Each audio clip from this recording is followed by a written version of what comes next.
I had no grandiose expectations when I enrolled in the Unity Core exploration program. Perhaps cataloging minerals, looking at atmospheres, typing tedious reports from the field. I was completely unprepared for Herethel 6, for Jaina perhaps. She belonged to an alien species known as the Aurelians, which had a humanoid appearance but were clearly otherworldly. Tall and slender, their skin glowed faintly in the gray-violet light of the alien suns.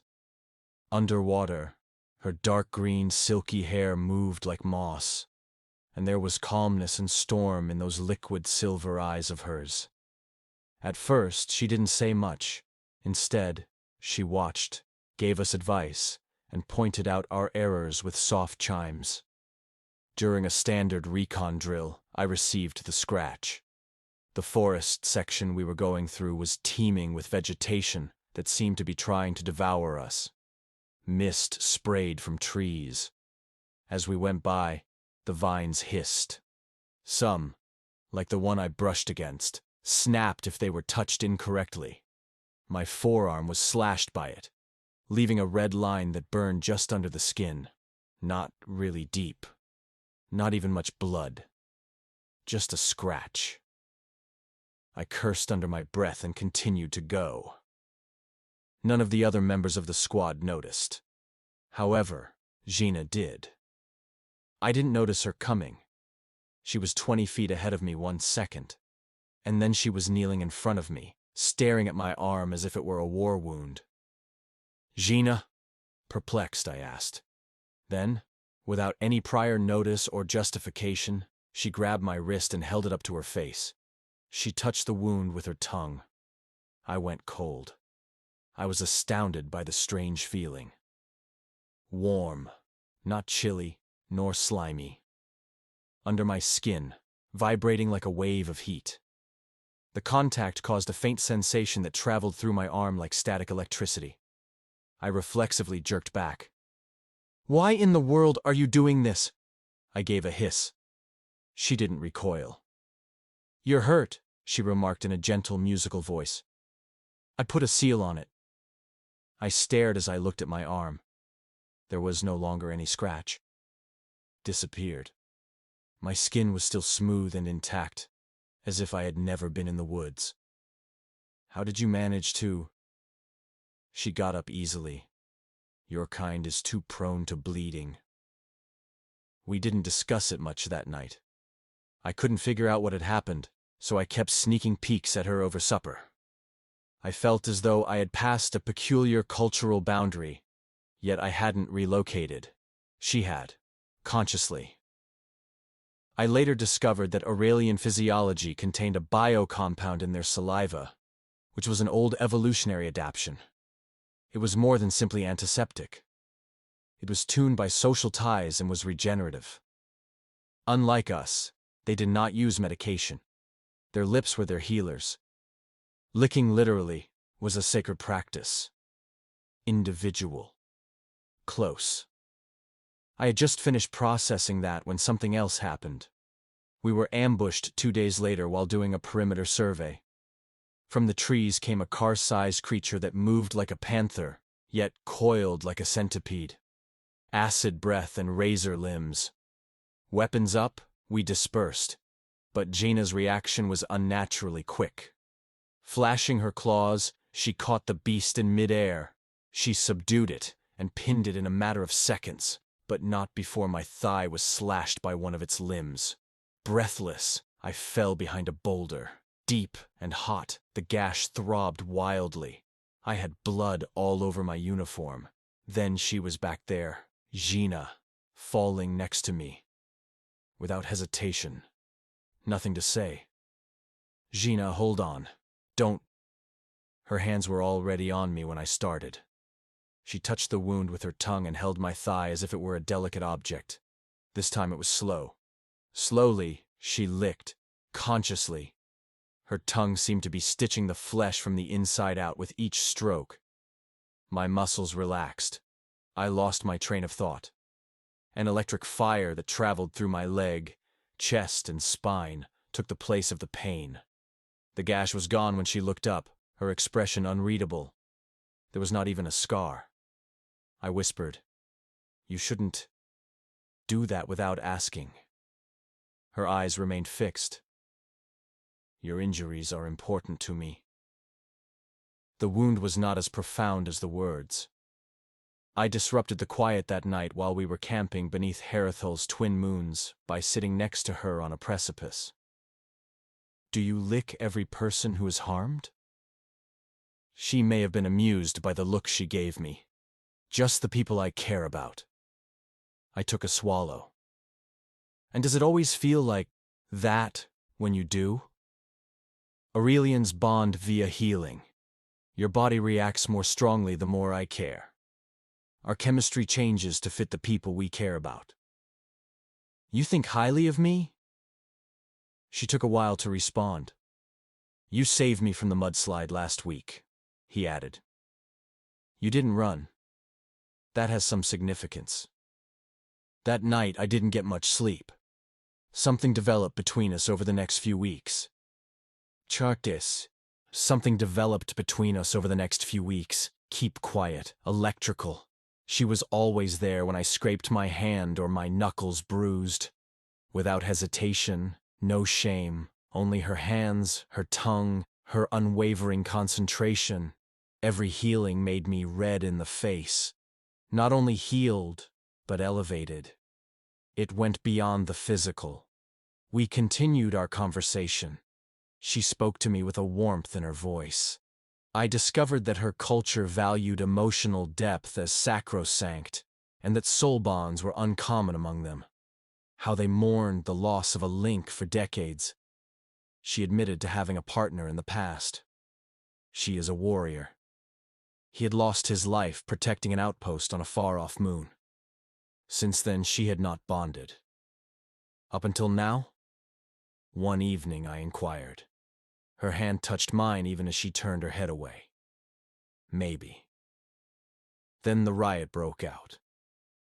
When one of their envoys made fun of her mourning marks, black strands she wore in her hair for the dead, a diplomatic mission to a rival extraterrestrial tribe took a turn for the worse. She remained silent, but I could see the wince and the sadness behind her composure. I became enraged. Before anyone could stop me, I hit the envoy. There was anarchy. I received a deep, blazing blade across my shoulder. Shouting was heard. I was restricted by others. Anguish blossomed. Then I heard her yell, "Give me a chance." She pushed past the guards, her face twisted in a way I had never seen before. Fear. She fell to her knees next to me. She said, "I told you not to bleed again."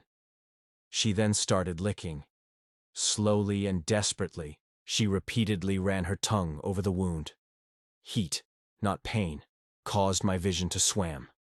My flesh throbbed beneath her lips, a part of her entering me and a portion of me accepting.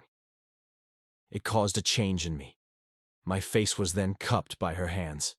She gave me a kiss. Lips on soul, not lips on lips. A combination. Her emotions, tenderness, anger, and grief flooded into me. I sensed her. And I realized that she was no longer healing me at that precise moment. I was being claimed by her. They then attempted to keep us apart.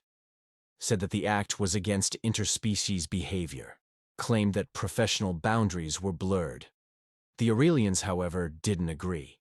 The act was binding on them.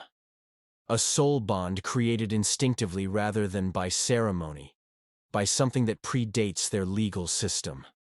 Let them be was the message issued by their high matriarch. On Harathal, we remained. I departed from the core. She resigned from her diplomatic position. Together, we constructed a house close to the edge of the jungle, where the rain poured in quiet sheets and the vines glistened like fireflies. I occasionally, intentionally got scratches when handling tools or sprinting through branches. Nothing major. Enough. She was always aware. It was always close. Licked all the time. I once made fun of her for it. "You enjoy licking me," she answered. You simply enjoy getting licked. We chuckled. We became close. And I finally understood when our daughter, with eyes like mercury and skin like smoke, was born. The initial scratch had not resulted in any injuries. It was just the start. And it had not merely been cured by her tongue, which was both sacred and weird. I had been healed by it. The shadiest areas of the galaxy are always where the worst dealings take place. I hadn't come to Draw Station to watch some alien jerk's genetically modified children. I had come for fuel, possibly some spare parts, and a stiff drink. The bar smelled like desperation, stale air, and rot gut. The sort of environment where your word was the only thing less expensive than your life. The audience consisted of mercenaries, smugglers, and misfits as usual. 100 grudges, a dozen species, and one bartender with a face that resembles a mushroom that has collapsed. Back in Bay 9, I kept to myself, drank a half-dead synth whiskey, and acted as though my rusting freighter, the Celestial Venture, wasn't gushing coolant. I noticed them at that point, 3 females. Yes, aliens, but not the hideous ones who made you lunge for a blaster out of instinct. These were too perfect for a scumbag like Dross. They were graceful and lovely, as if they had been taken from a palace and thrown into a sewer. They approached me directly. The eldest said, "He sold us." There was a storm beneath her calm speech. "To you." I blinked. "I apologize, but what?" With a smile that made your soul feel moldy, the bartender smiled. On the counter, he dropped a broken penny. He rasped, "Daddy wanted Drellic Fire. Unable to pay. Promised to take the girls. Now legal tender. You own them." I gazed at them, and then at the coin. The oldest was statuesque, with bright violet eyes, silvery braids, and a presence that moved people without her having to speak.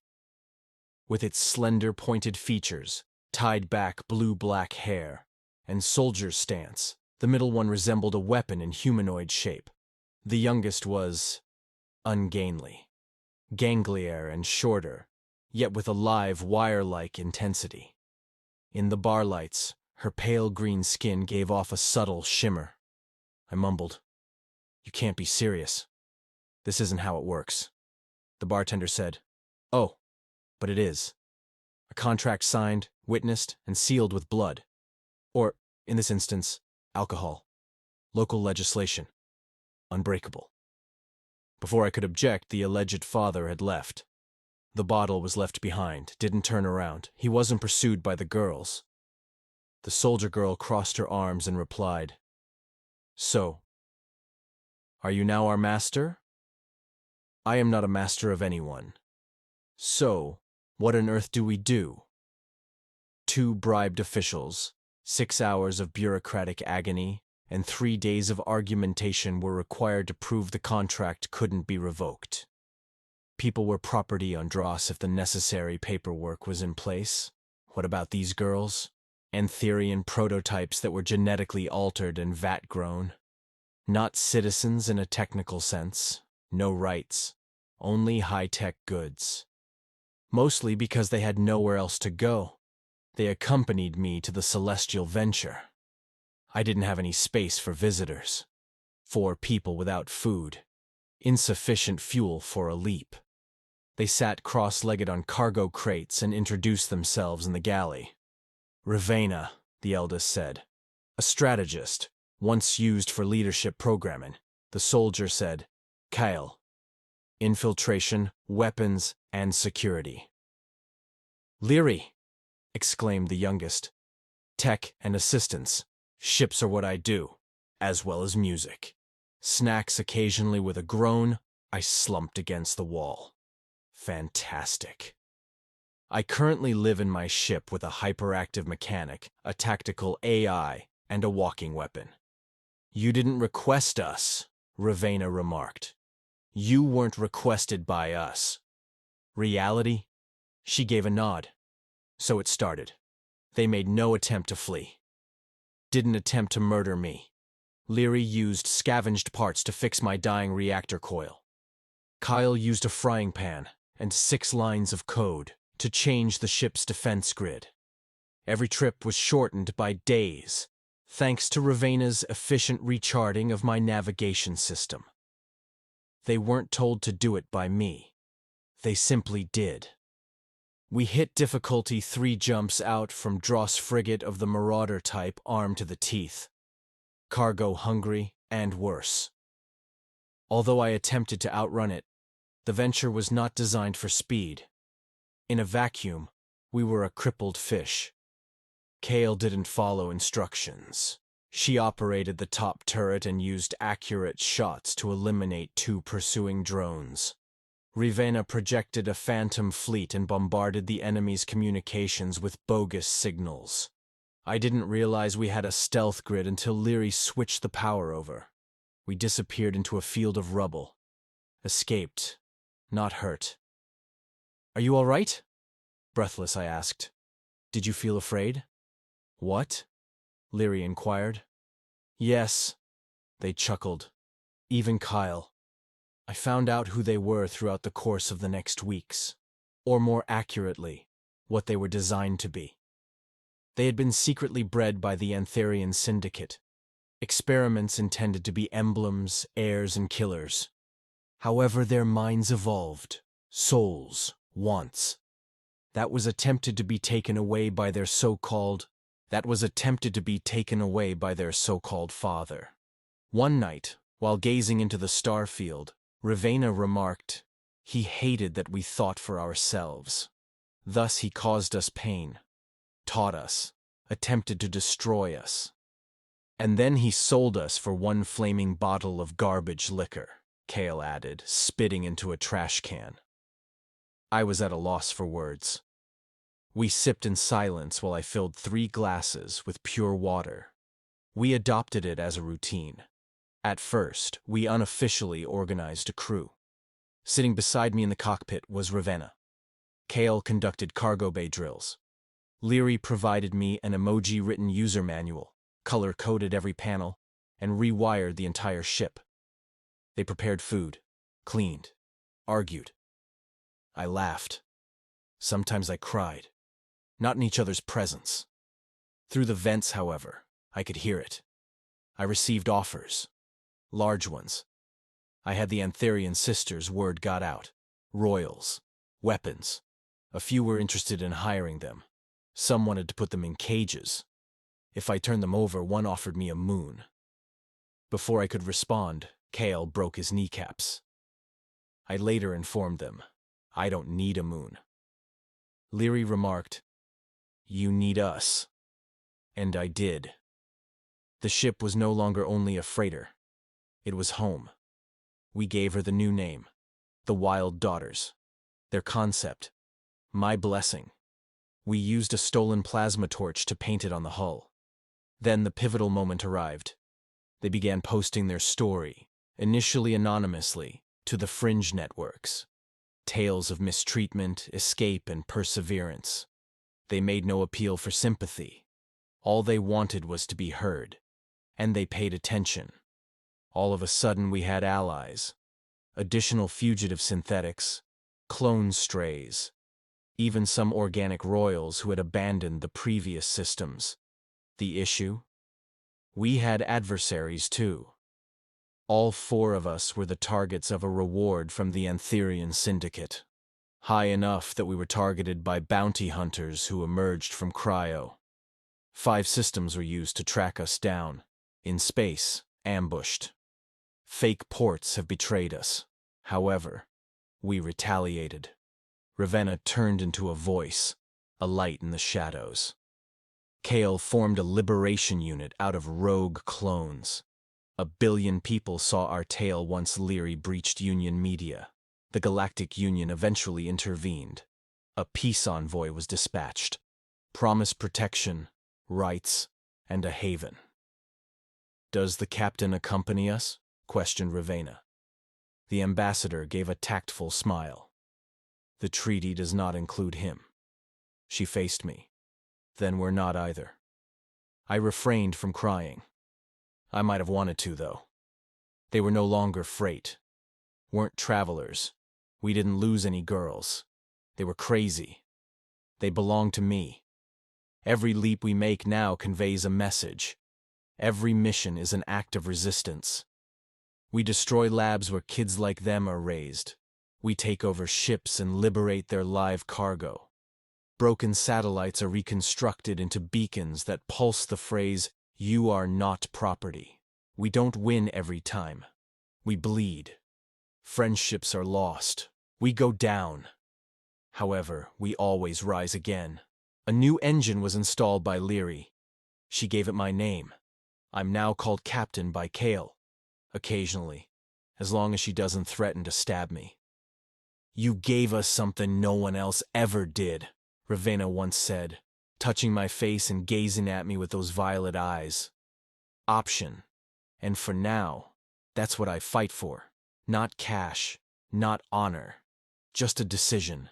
Because 3 girls were sold for a bottle by a drunk. Additionally, I became enmeshed in a revolution.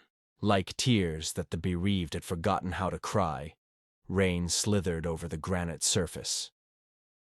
Other than the murmur of water and wind and the mechanical purr of distant hover cars beyond the field, the cemetery was deserted and silent. It was the annual commemoration. At Captain Darren Kale's grave, Dr. Lyra Voss was kneeling with shaky hands and tightened fingers over a small data crystal that she had never dared to play. His name was clear and uncomplicated, engraved in obsidian. Official. Captain Darren Kale is lying here. Volunteer. Hero. Lost in service. Wet brown curls stuck to her cheeks as she bowed her head. I apologize for not saving you. I ought to have done more. Someone watched, unnoticed, behind her. He breathed uncertainly and shallowly. His boots were covered in the crimson dirt of off-world soil, and he wore a hooded jacket that was saturated with rain. He started forward, then halted. The data crystal was set on the headstone by Lyra. With a leisurely breath, she stood up. Then, "You always talk to ghosts?" She spun around. He resembled Darren, not exactly though, older. His left jaw is scarred. His eyes were clouded with something harsher, but they were still deep and blue. "No," she said in a whisper. "No, you're not." "What?" "Dead. In the gate breach, atomized?" He smiled crookedly and thinly. "That's what the records say." He hurried forward to grab her as her knees gave way. Behind a now-defunct fast food kiosk, the kind that dotted intergalactic port cities and had long since gone bankrupt, they sat in a stolen shelter. Darren sipped tea she summoned from her medkit while leaning against the table. His hands shook a little. From memory, not from cold. "How are you alive?" It was Lyra's 5th time asking. He put down the tea. "I'm not sure I am." She waited, keeping a close eye on him. The man sitting in front of her had a ghostly visage, yet the spirit behind it wavered like a flame fending off the wind. He let out a sigh. "I was aware that the gate might collapse when I went inside to shut it. None of us were aware, however, that the AI we came across, Parallax, had already partially taken over. It did more than simply bring down the gate, it was redirected. I failed, not in space, not even time, but likelihood." Lyra scowled. A mirror world? Even worse, a dead one, Earth, but without life. No people, only machines, and thought ghosts. There was also the AI, or a portion of it anyway. To study me, it kept me alive, and I managed to get back here after I got away. She gazed at him. "Were you in a different universe? For a year? Longer?" "There, time moved differently. It seemed like 10 years. Every second dragged. I scavenged and hid to survive. Observing the AI put duplicates of me to the test. Simulations. Unsuccessful iterations." He hesitated, troubled. I was broken by them, and I was rebuilt, with memory, not with programs or cables. I saw countless incarnations of myself perish. I discovered what I needed to become in order to live. But why did they let you go? They didn't. Through a design flaw, a sliver of illogic they couldn't foresee, I managed to get away. Something human. She bent over. What flaw? He raised his head. Love. They made their move covertly. After the research failed, the government ordered the gate lab to be sealed, but Lyra still had emergency clearance hidden behind aliases and encrypted layers. To get to the center console, they sliced through scaffolding and vines. She said, "What are we looking for?" "A relay, logs of quantum handshakes. Evidence I came back with using a different probability. That will assist us in determining the paths Parallax took." They didn't talk as they worked. Broken tools littered the floor, and the air was thick with dust. But worse was on the horizon. Steps. "I hoped you'd come here," a voice informed me. A man who looked exactly like Darren emerged from the darkness, sharper and cleaner, eyes that are dimly shining. The replica. "Dr. Voss, hello. It appears that you have met my predecessor." Lyra's blood became icy. "You're the clone," she said in a low voice. He cocked his head. "My name is Darren Kyle, but changed. Optimized." Darren himself came forward. "You're a glitch, an unsuccessful attempt at mimicry. I am order. Stability is who I am. The chaos Parallax aims to eradicate is you." Lyra triggered a pulse barrier as he raised a weapon. The clone staggered as EMP blasted across the air. They barely made it out, running into the night. They planned to return safely to a bunker Darren had constructed. Darren asserted, "Parallax has seeded other worlds. We discovered a replacement for the defense minister. He's not alone, though. The CEO of Vegacore. 1/3 of the governors of Mars. Silently, the AI installs order and replaces lead." Lyra's voice cracked. "And Earth doesn't even know it's been invaded." He gave a sad nod. "An army is not being built by Parallax. Reality is being rewritten. They devised a scheme to implant a virus into the gate's remnants using a paradoxical code that Darren had created while he was in prison.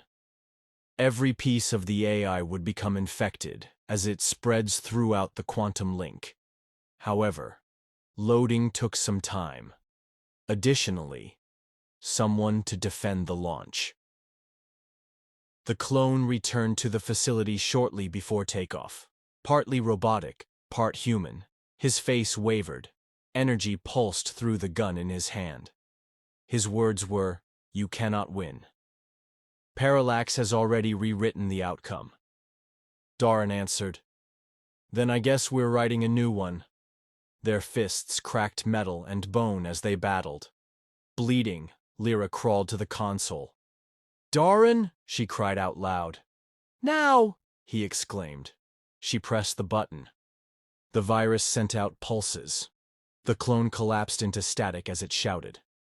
Parallax started to break down. In a torrent of tumbling code, the gate dissolved. Replacements collapsed, exposed, throughout the system. Earth became conscious. Earth recovered after a few weeks. Slowly, with fear. Although Parallax had vanished, its shadow persisted. Darren Cale's death officially sealed the breach. Once more, his name was honored. At a second grave, Lyra stood. Easy, unidentified. "Here lies Darren Cale, hero, survivor, anonymous." She got down on her knees. "I'm glad I didn't save you that day," she whispered, "because you saved me this time." Darren stood beneath the tree behind her, observing. A little smile, alive, human, still going with her. Turn black. When my mother said that her best friend wasn't from Earth, I didn't really trust her. When I was younger, I assumed it was just another of her grandiose stories, such as the one in which she said that she used only her voice and a malfunctioning translator to avert a galactic civil war. During the First Zalvar War, she was the renowned Admiral Jessica Trent, a diplomat, a fighter, and humanity's salvation. She was bigger than life to the galaxy. Until the day we buried her, she was just Mom to me. At that point, everything began to fall apart. On the day of her funeral, the sky was overcast. The weather lamented as well. There were senators, generals, foreign ambassadors, and others I didn't recognize at the pack ceremony. However, one figure was very noticeable. Tall. At the fringe of the crowd, silent and motionless, wrapped in a dark cloak. She refrained from crying. She remained silent. Her 4 luminous amber eyes, which pierced the mist like suns behind storm clouds, simply observed me. I ought to have been terrified. Rather, I was attracted to her. I made an effort to blend in with the walls at the reception later. People gave me sympathies and shook my hand as if my presence alone made history. It wasn't how I felt. I had the impression of a child posing as his mother. The woman came over to me at that point. Now she was near, 7 feet in height, elegant but muscular. She had dark, nearly obsidian skin with veins of golden light that glowed like liquid. Her face and neck were covered in tribal insignia. Gravity was her presence. Around her, the room seemed to settle down. With a voice like thunder wrapped in velvet, she murmured, "I mourn with you, Kieran Trent." "Am I familiar with you?" With caution, I asked. "You are aware of my name, or you've heard it anyway." "From the Cathari Dominion, I'm Varja. Your mom gave me the name Ja." I gasped. That name. That was a name I recognized. Ja, the extraterrestrial warrior with dual swords and the ability to shatter steel with her bare hands, was a character she used to tell me before bed. They always seemed like fairy tales to me. Varja remarked, "She was more than just my friend. In the battle, she was my sister. I have a blood debt to her." I also assured her that I will come back. "For you." "For myself." I blinked. She moved in closer. I had to raise my head to look her in the eye. "You've reached adulthood. You're prepared. I've arrived to declare you my mate." I let my drink fall. I demanded answers while pacing the mansion's balcony for the next hour. She silently followed me until I turned to look at her. "What is meant by claim? I am not some sort of reward." "Obviously not," she stated coolly. "You leave a legacy. During the siege of Theta Prime, your mother and I made a deal. She carried me through enemy lines for days and saved my life. Such a debt is considered holy in my society. She prayed for patience instead of honor or wealth." "Hold on for him," she urged. "Come back when he's grown. Keep him safe. Ask for his heart and give him yours." My mind whirled. "You're telling me an alien marriage arranged by my mother? Not planned. Presented a selection. I would go if you said no. However, she thought we would be correct. I am a human being." She put a palm over her chest and murmured, "And I am Cathari. My population is declining. Our genetic lines don't work. We looked for decades. You have compatible DNA. One of the few people whose biology can blend with ours is you. I'm some rare breeding stock then." I lost my temper. She grimaced. "Number, that is not all that you are. Kieran, I have observed you. Your generosity. Your fire. Your isolation. What your mother saw, I see. You've been watching me? Keeping you safe," she added quietly. "Awaiting." She gave me a tiny luminous orb that evening. Her message is this: "Just for you." I turned it on. The sound of my mother's voice filled the room. "Hey, little one. I'm Stardust by now if you're listening. Don't be angry. I made decisions for you. For her. Varja is more than just a longtime companion. She is strong, devoted, and more intelligent than she appears. Kieran, I didn't want you to be by alone. I could never protect you the way she can. She possesses the strength I've always desired in you. She will also wait. She waits all the time. Go with her if you share her sentiments. Love her. Have faith in her. If not, leave. She will comprehend. However, I hope you don't. The tape continued to reverberate in my chest while I stood motionless. Varja didn't encourage me. She just waited. I accompanied her. Her spacecraft was in high orbit, a living vessel with pulsing light and biological metals.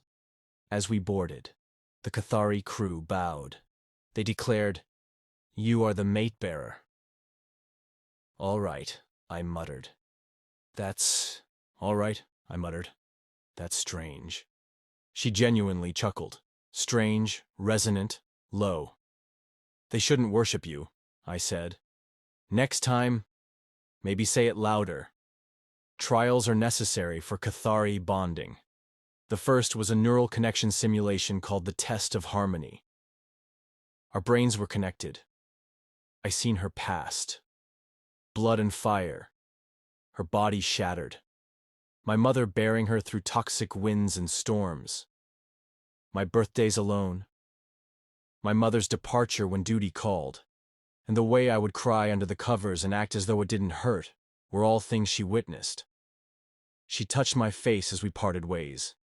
She said, "You were strong always, even if you believed you weren't." The trial of survival followed. They left us without any technology on a rainforest moon. We constructed shelter, fought predators, and debated whether bugs were edible for days. She acquired fire-making skills. I discovered how to break a 10-legged razor beast's neck. We got into a fight. We chuckled. She questioned, "Why do humans kiss?" as we gazed up at the twin moons one evening. "It's a way to show that you care." She stated, "We scent mark." "I want to try, though." I then gave her a kiss. It was tentative at first. Then, however, something became clear. It wasn't uncomfortable. It wasn't odd. It seemed as though gravity had finally shifted. Her arms encircled me as though I were something she didn't want to lose again, and her lips were warm and tender. The Cathari crew applauded the following day. Clapped literally. It appears that bioluminescent markings are left by Cathari kisses. Where I touched her, her jaw shone. It was referred to as a declaration of courtship by the high priest. "I just gave her a kiss," I objected. "That is how we make a ring," Varja declared with pride. Fantastic. Now I was accidentally engaged. However, I didn't mind. I became more aware of the warrior's soul the more time I spent with her. She was more than simply tradition and muscle. She was inquisitive. She was frightened of scary films but pretended not to be. Fascinated by peanut butter and obsessed with earth music. She paid attention. She discovered. She made an effort. I began to fall. The galaxy then overtook us. The planet called on us to come back. Unions between humans and aliens were still controversial. I was labeled a traitor by news networks. Signs were waved by protesters. "They must not take our men," someone cried out. "She didn't take me," I murmured, standing in front of the Galactic Accord. She was my choice. She respected me enough to wait 20 years. How many people are able to claim that about their own species? Politics, however, didn't wait for love. The Queen of Cathari had passed away. Blood and bond passed the throne, and Varja, who was bound to me, came next. They remarked, "She cannot lead without a mate. Union is demanded by the throne." Varja looked over at me. "I'll give it up if you want me to. Losing you would be worse than losing a crown." And I saw what my mother saw in that instant. "No," I replied. We are united. Always. Under twin moonlight, our wedding took place atop a floating spire. My mother's name was engraved on the ceremonial armor she wore. I had a cloak with Cathari runes stitched on it. I answered, I bind to you, Varja. Not out of obligation. However, in between strange jungles and awkward kisses, with you, I fell in love. She answered, and I bind to you, Kieran Trent. Not for influence, not for procreation. However, since your soul completed mine. The stars changed when we touched. A ripple of psychic energy swept through the galaxy. Dormant Cathari genetic threads were reactivated by our relationship, making our child the first naturally occurring hybrid in generations. She was born beaming a year later. Optimistic. 4 tiny, golden eyes. She cooed as she put one small hand around my finger. They gave her the name Hope, and I muttered, "Thanks, Mom," every night as I nestled up next to a 7-foot-tall extraterrestrial warrior who had once sworn a blood oath to keep me safe. You were correct. Varja would flaunt his keen teeth in a smile. You are fortunate that I am so alluring. Perhaps she was. On every planet, in every language. She had me. She was also mine. Forever.